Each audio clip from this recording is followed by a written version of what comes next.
Comic Book Savant, episode 364.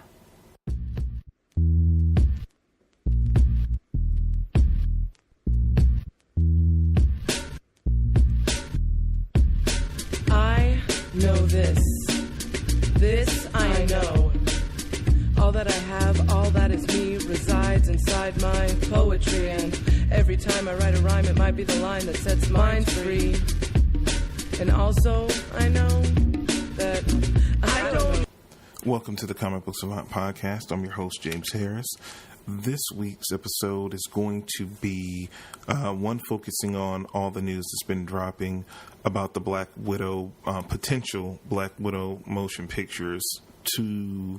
As the time of this recording, it hasn't been anything officially announced, but Marvel Films has made some moves that we're going to talk about later on in the episode about what's shaking and moving about this potential film that might actually see the light of day. Before we get into all of that, as always, like to give a shout out to my friends over at the Comics Podcast Network. You can find them at comicspodcast.com. If you like this podcast, you want to find more comic book related shows, it's a great one-stop shop to find comic book related podcasts. It's literally hundreds of different shows listed on the Comics Podcast Network, ranging from single host show like myself to roundtable discussion type shows. You can find shows based on publisher, characters, teams. So you have a lot of variety there. So again, if you're looking to find more comic book podcasts, check out the Comics Podcast Network at comicspodcast.com. And last but not least, I'd like to give a shout out to my sponsor, which is InStockTrades.com, one of the best places that you're going to go online to find collected editions of any sort, omnibus, ultimate editions, absolute editions, Marvel Masterworks, you name it, your standard trade paperbacks, you name it, they have it, and you can likely find it there. Over at InStockTrades.com. They've been a long-term partner with the podcast. I appreciate everything they do. Definitely, if you have a moment, check out the site. They have deals that they have posted, deals of the week that they offer 50% off. They have discounts ranging the gamut from 35, 42, and the 50% off with the deals of the week. The number of books they have listed for deals of the week varies, so always check out the homepage. They update it weekly. I want to say they update it Tuesday or Wednesday of each week, so definitely keep an eye out. You can get some great deals. Also, they have, if you're a U.S.-based customer, you place an order $50 or more, you will get free shipping within the U.S., which is a great deal, but that's only for U.S. customers. If you happen to live outside the U.S. and you listen to this show and you want to try InStock Trades out, still do that because they have some of the best savings around and they have some of the lowest rates for international shipping. So definitely you can still take advantage of the great deals that they offer on the website at InStockTrades.com. With all that being said and all that being out of the way, I want to apologize first and foremost that normally I have the audio episodes out by Tuesday evening. I found out after recording last week that I was very sick. I was going through a lot of stuff. I told you guys I had been real drained and, I've kind of been off the beaten path since the new year. Found out that I was sick. Ended up going to the doctor that Friday. I've been on medication and everything, so it's kind of through me getting myself back on schedule. I like to kind of stay on that schedule. I did put out some videos last week that I had already shot before everything came to a head, so I released those on a YouTube channel. So that's where the delay comes. So I just want to let you guys know, hadn't really been on social media or anything like that because I had been just really trying to get myself back up because it was a lot worse. I had an emergency appointment with my doctor, and I was in way worse shape than what I initially was thinking or my wife was initially thinking. So kind of had a little scare there, but I'm getting it back together. I'm still not 100%. So the schedule, I'm just going to say this now, the schedule might be a little off for the next week or two as I'm still recovering. But as soon as everything gets back on board, you'll see the audio episodes dropping on Tuesday and videos dropping on Thursday. I'm working hard to get back to that schedule, but I'm just trying to get back 100% first. With all that being said and all of that out of the way, we're going to jump into this whole information about Black Widow. Variety.com announced on a couple of weeks, I want to say it was last week, that that Marvel Films had hired a writer. Her name is Jacques. I don't know how it's pronounced, but I'm going to just say Jacques Schaefer. She's a writer that has written some scripts that have gained some acclaim on the infamous Hollywood blacklist, and she's been getting hired. And I talked about this the last episode. She's been getting hired recently to pen some scripts. She wrote, I don't know if she directed the movie as well, but she wrote a movie called Mr. Stash that was an independent movie that was released some time ago. That was like an indie darling with a little bit of fanfare. She recently wrote another movie, Timer. Most recently, what she's credited before, which is something that made the news not for good reasons, was she wrote the Olaf's Frozen Adventure that they put in front of Coco that had a lot of kind of controversy because, and I don't really think it's her fault or the special's fault, because actually my wife, the silent partner in the podcast, she actually watched it and said it was really good. But they had stuck Olaf's Frozen Adventure in front of Coco, and it was a lot of fallout. It first started in Mexico, where the crowds protested them removing it, and then they had it attached in front of Coco here in the States, and eventually it was long. It was never written or intended to be something placed in front of a movie. It was originally conceived to be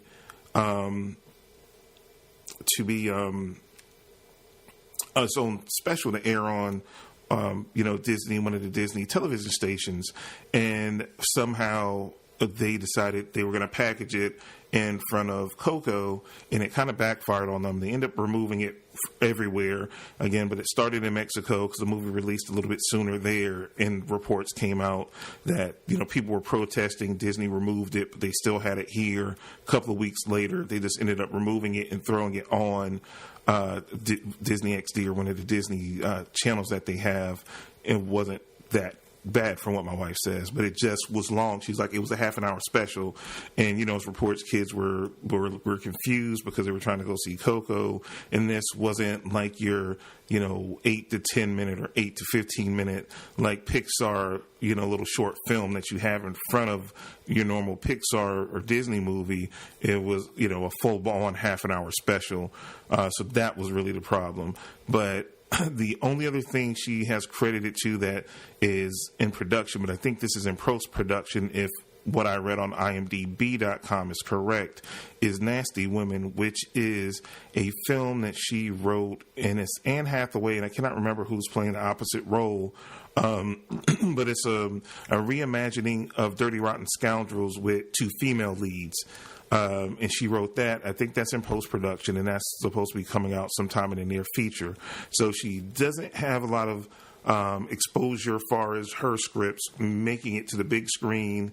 So she doesn't have a lot of fanfare. But that was the first thing that was dropped as far as any news about a potential Black Widow movie. They're looking to fast-track her writing a script.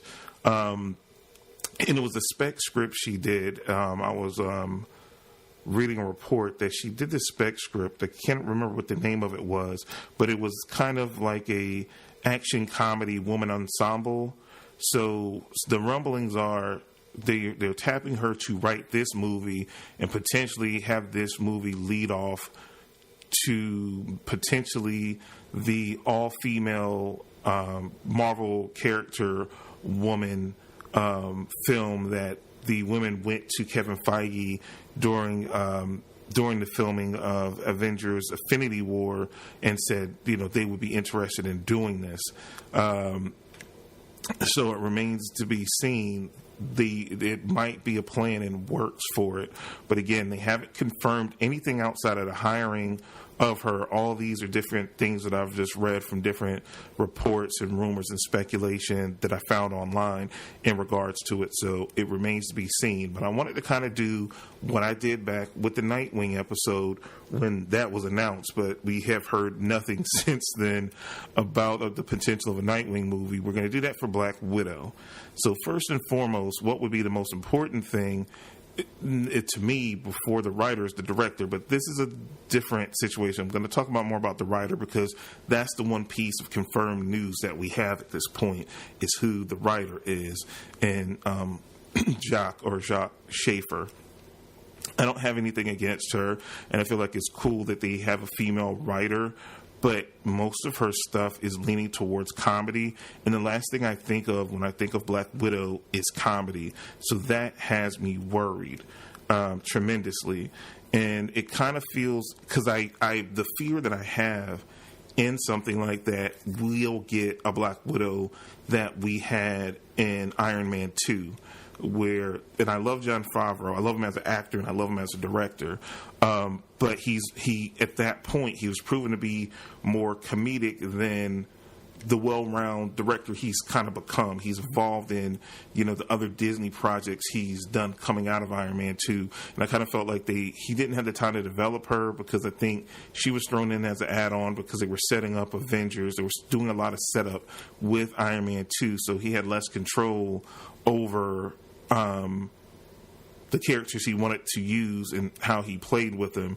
And he's known for comedy, or at that point in his career he was, and they did it a little bit more of a comedic take, or she was real witty, which she is, but more in a funnier way, and it didn't work for me. And that's been the worst representation but it was her introduction. It was only till Avengers till they felt like Josh Whedon's writing and directing kind of got that character on track.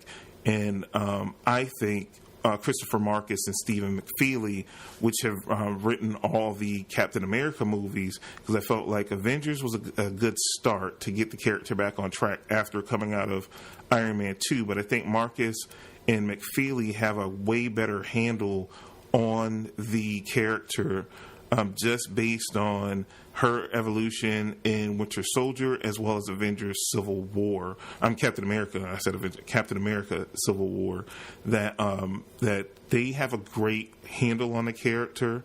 I would love for them to be the script writers because I felt like they have a proven track record writing the character, and I feel like they could nail that. So I don't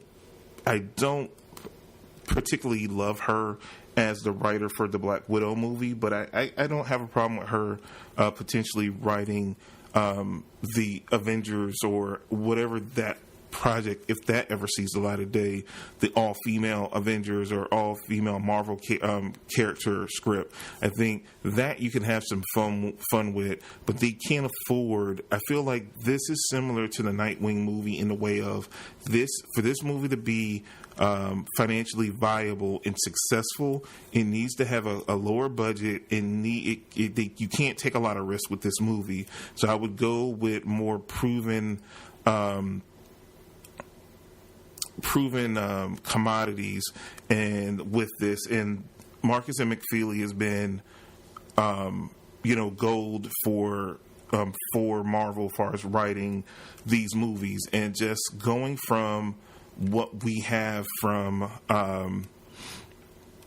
the Captain America, especially if we stick in the realm of Captain America Winter Soldier, that should be an espionage type of James Bond type film.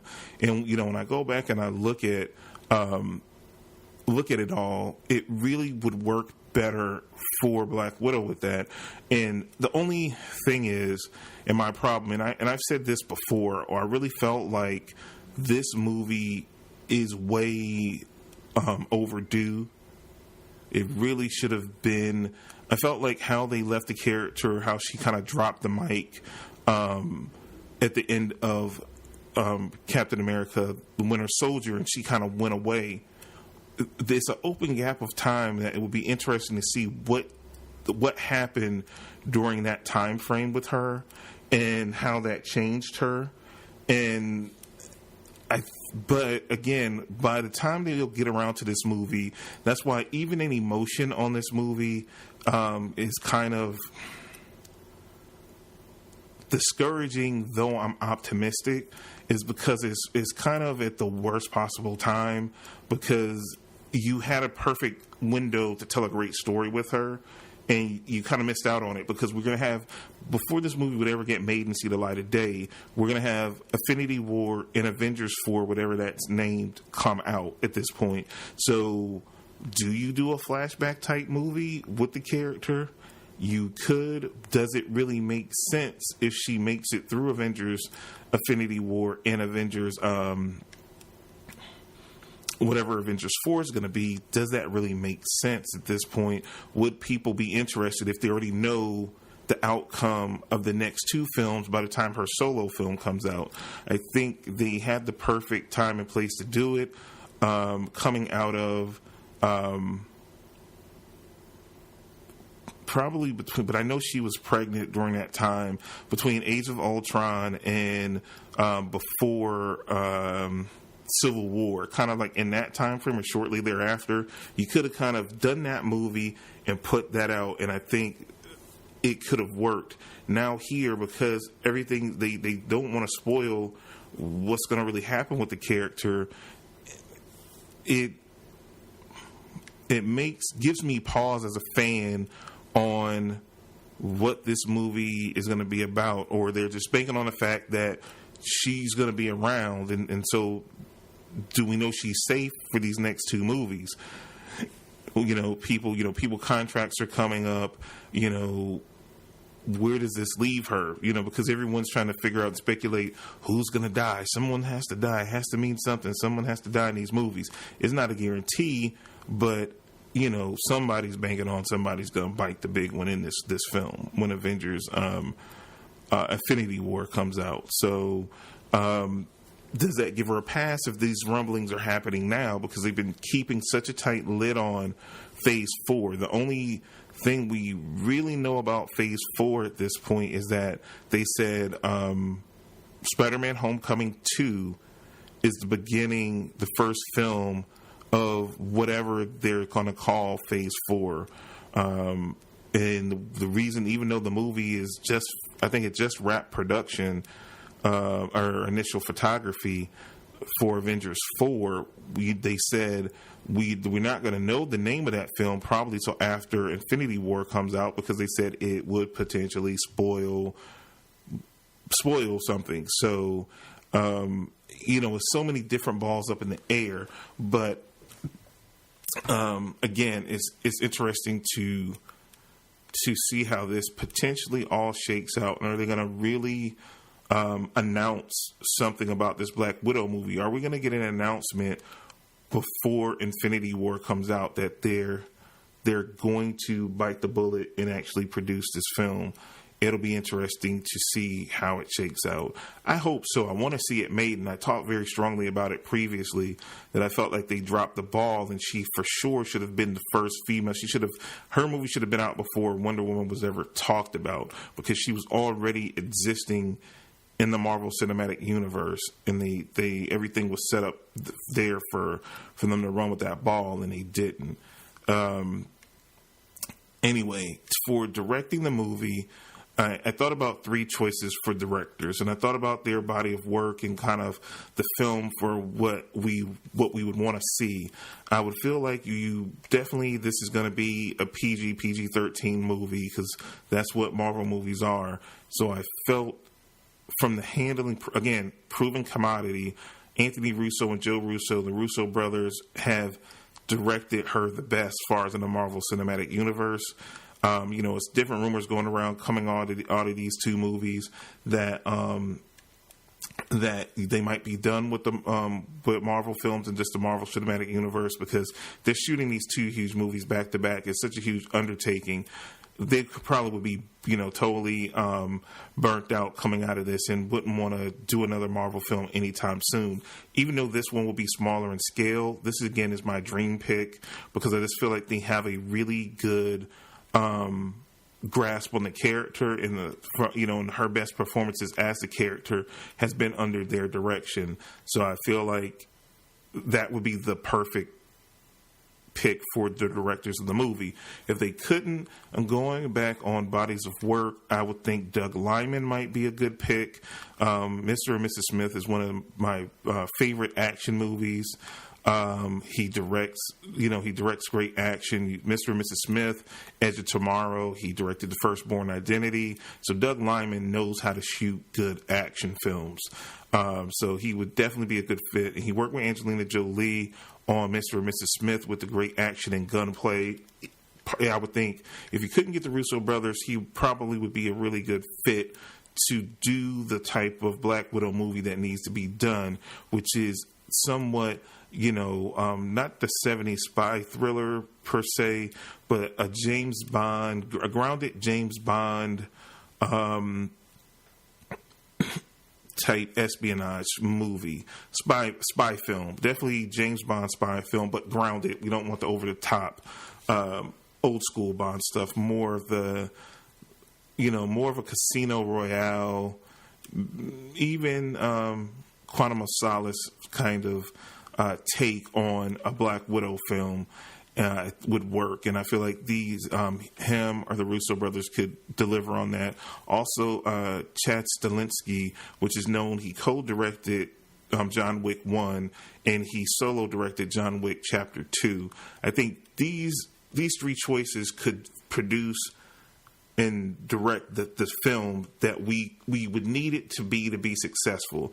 Because when I start thinking about a budget for a Black Widow movie, it's going to be a risk, because you don't want to. It can't be over $100 million movie. I don't think it's because I feel like for this movie to work, you would have to shoot multiple locales. You would have to do. She couldn't just be. This couldn't be just an American-based story. It would have to be kind of a globetrotting story because of her background in Russia. You would want to see her do some slight globetrotting, maybe some stuff shot in America, but maybe 2 other exotic locales. That might drive the price of the movie up. I'm thinking more of a $75 million to $80 million budget tops. Might go over 100 because we're talking about shooting in a couple of different countries. That might drive the price up. Now, when I thought about source material, again, depending on where you picked up this movie, do you do a kind of that blackout time after Winter Soldier leading into Captain America Civil War, that it was like some downtime she had there and she went off kind of on her own, that she had an adventure during that time? Or this is post the events of Infinity War and or Avengers 4, again, is where it gets tricky. Some of my favorite Black Widow stories is this is back in the 90s, right around when I was first starting the podcast. It was I want to say this was on Marvel Knights.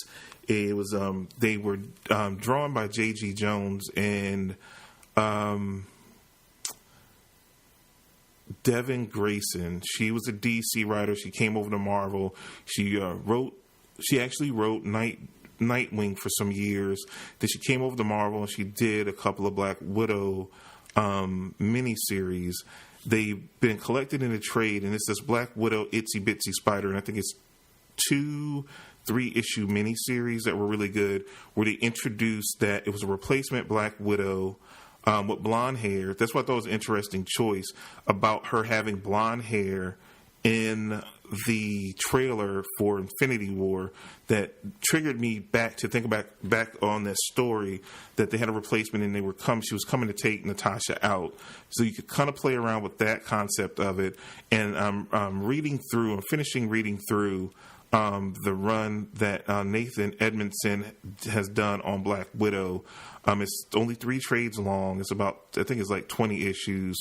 I recommended it before as short reads because I had read the series and really liked it. Read parts of the series, and I had all the issues, and I wanted to sit down and really finish it. I'll have an episode coming up on the YouTube channel down the road, that's a series spotlight where I talk about the series in more detail. But it's 3 trades: The Finely Woven Thread, A Tightly Tangled Web, and Last Days are the 3 trades for that Black Widow series by Nathan Edmondson. And I've highlighted him before on his Punisher run. I think that series spotlight I did on the YouTube channel as well, so you can check it out there. Really great writer, does espionage, as well as the only other person I could say is strong with this kind of material probably is Greg Rucka himself and the books and the different stories he's written. He's probably the second to Rucka when it comes to this vibe of book. And it's a really good story where it goes back to, this reason why I picked this source material is it plays very heavily off of what you saw with Natasha in the first Avengers movie, where she's having a conversation with Loki, which is one of my favorite scenes in that movie. And she talks about the red on her ledger and her trying to clear that. And a lot of this series is about Natasha's going out in the world and she's doing what she does best as an assassin and as a spy. And she's doing this work for whoever will pay her rates, and she takes the money that she makes from it and gives to the less fortunate people, trying to try to make amends for all the bad things she's done in her life. So I feel like you can do this with the type of budget range that you're looking at, and that series, and I'm about halfway through the series, a little bit past halfway. One of the other main characters in the series is she has a lawyer that negotiates her deal. His name is Isaiah Ross. So you could have Scarlet as Black Widow Natasha. I feel like you can have a couple of cameos just because of the Marvel Cinematic Universe. Hawkeye's so closely linked to her, and currently he's on the run, but they have a very close relationship.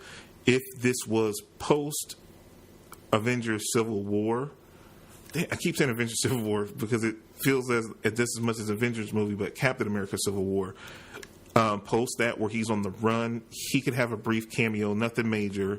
I feel like you could have Samuel L. Jackson in there as Nick Fury, as, again, small cameo. Now in the series, Maria Hill plays a very big part in the series, and I would love to see Kobe Smolder in a bigger role in a Marvel Cinematic Universe movie. I love her work as Maria Hill, so she could be her contact, and that's normally she does work with and around S.H.I.E.L.D. with Maria Hill. So she has a fairly big supporting role in the series, so you can give her something to do. And I would like to see them play up her espionage and spy connections. And you can bring in Emily Van Camp as Sharon Carter as well as another. And you're building up a little bit to this whole concept of seeing more of the Marvel Cinematic Universe female characters, and it would fit in this movie. But you can use these 4 examples I gave from source material and weave this in. And again, they're great at picking and choosing from these different stories, and you can have different elements. People have been joking a lot is that they missed a real opportunity to tell a Black Widow origin story because they have the movie with Jennifer Lawrence coming out, Red Sparrow, which is essentially a Black Widow origin story. What people don't realize is that they've already already done an origin story of the Black Widow program through Agents of S.H.I.E.L.D. as well as the main foil in the 2 seasons of the Agent Carter series is the first original Black Widow, which happened to have blonde hair. Her name was Dorothy, or they called her Dottie for short, as well, and she was a frightening woman. That actress was phenomenal. So they have that there, and they could play off that history, because most people hate Agents of S.H.I.E.L.D. and they don't watch it. I want to say it was like season 2. They actually had Haley Atwell be on some episodes. They did flashback episodes, and it led into at the first season of Agent Carter, and it dives deep into this Black Widow program and how they train these girls and they send them to America to do things. And she was the main foil for Sharon Carter in both seasons. If you watch it, if you haven't watched Agent Carter, it's a phenomenal show. I don't know if it's on Netflix or not anymore. I know at one point it was, I guess until the deal's up with Disney before they launched their streaming service. You should be able to watch both seasons of Agent Carter, and you will see what I'm talking about. And I want to say it's season 2 of Agents of S.H.I.E.L.D. They have a couple of episodes, and they have the Howling Commandos in there in the whole 9, where they're first establishing S.H.I.E.L.D. Since she's a co-founder, Agent Carter's a co-founder of S.H.I.E.L.D., they touched heavily in, it was awesome that it was one connection made in Age of Ultron, is that they play up some of the seeds that were set through those shows in her flashback sequence, when how she's getting deflowered in her whole training. If you're a Black Widow fan, check out season 2 of Agents of S.H.I.E.L.D. as well as the 2 seasons of Agent Carter, and they've done the origin already. It just wasn't where you expected it to be, but it was played off and handled extremely well in that medium. They just have to kind of bring that over. So I don't think it's a loss. I think what would be more interesting is seeing that downtime, because she kind of dropped the mic and told the government to F themselves and kind of went off, and it's no explanation on what happened to her between that period of time. So it would be a perfect place to kind of tell a great story that you can touch on some of her origin. Again, touch on some of those aspects from what I just spoke of in the previous material. And then you could reintroduce a new Black Widow with blonde hair trying to take her out, Dottie 2.0. So they would have a lot of material around that they could potentially play with and do a non-risky movie that could be, that Winter Soldier-esque, high energy, high concept, but grounded in reality and that spy world of the Marvel Universe that we haven't seen enough of. So you can use these assets here with these actors and not have them in large roles, but really play up and reestablish that, because she's firmly tied to the spy world in the Marvel Cinematic Universe, and we haven't seen that from her since, like Avengers, really. So it would be cool to see her back in that role more, because I love that interrogation scene, and Fury calls her in, and, I want more of that. That's what I want from a Black Widow movie. So, again, the budget. Oh, one thing I want to say, Isaiah Ross. He's a very important character because he's a lawyer that negotiates her contracts with different contacts. And I thought long and hard on who would be a good actor for this, and a person that came to mind is Aidan Gillen. You know him as Littlefinger from Game of Thrones. He's also been on a phenomenal show called The Wire, where he was a mayor. He's gotten a lot of fame for playing a criminal or bad guy, but he started on The Wire as this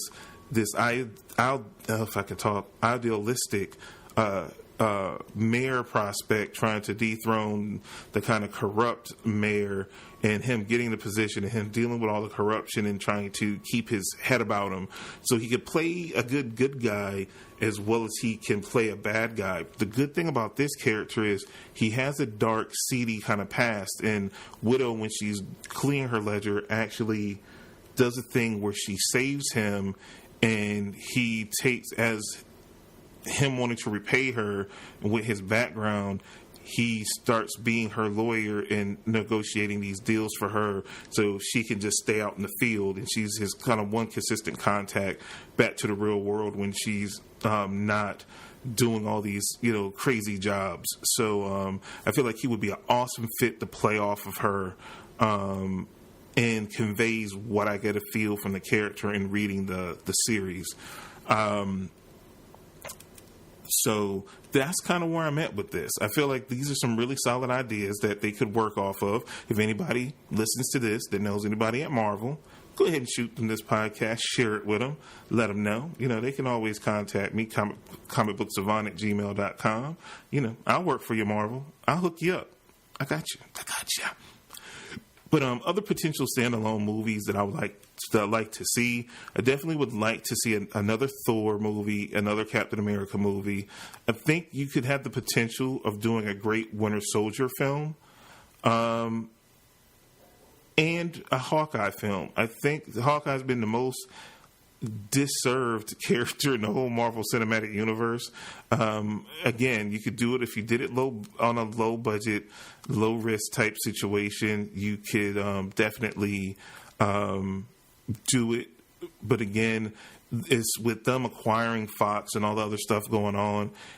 Probably would never see a light of day, but those are potential standalone movies. I feel like if they got the right people behind it, Hawkeye and Winter Soldier would work as standalone movies, and I hope we see another Thor and Captain America. I don't necessarily know if I want another Iron Man movie at this point, unless they're going to go back to that thread of the All Hail the King, and we see the true Mandarin, and it has to be epic. They can't play with that. If they do another Iron Man movie, it would have to be super epic, and that's if Tony makes it out of these next two movies intact.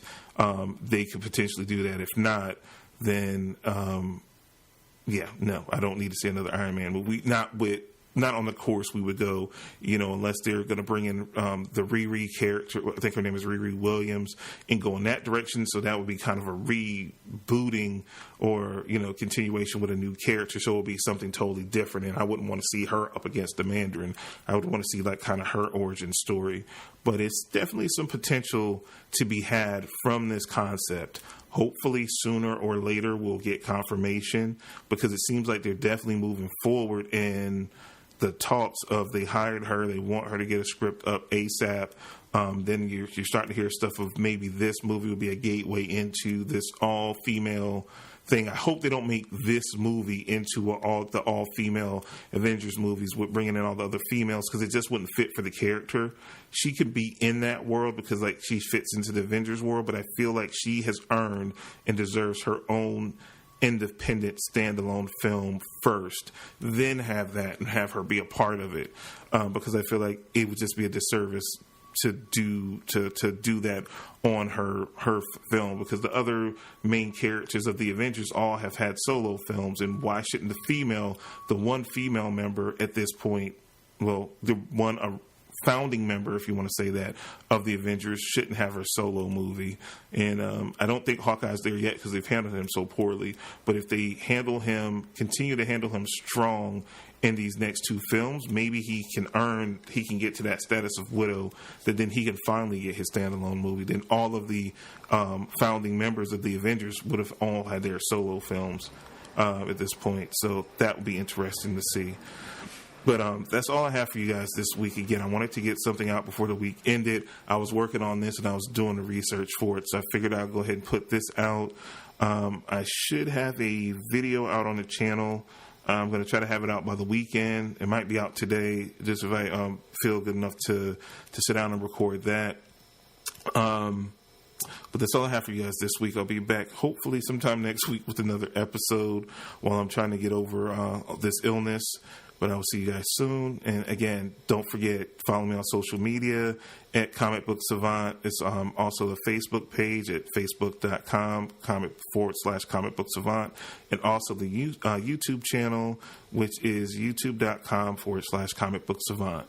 If you want to reach me, you can reach me on social media, or you can just go to the website, comicbooksavant.com. And it's an email me link there, or you can email me directly at comicbooksavant@gmail.com. All of those places you can reach me, and I will respond to you if you reach out. So I will see you guys next week, and you guys take care and enjoy yourselves and stay safe. And into lyrical wholeness, and I know this, and I know this. This I know, this I know.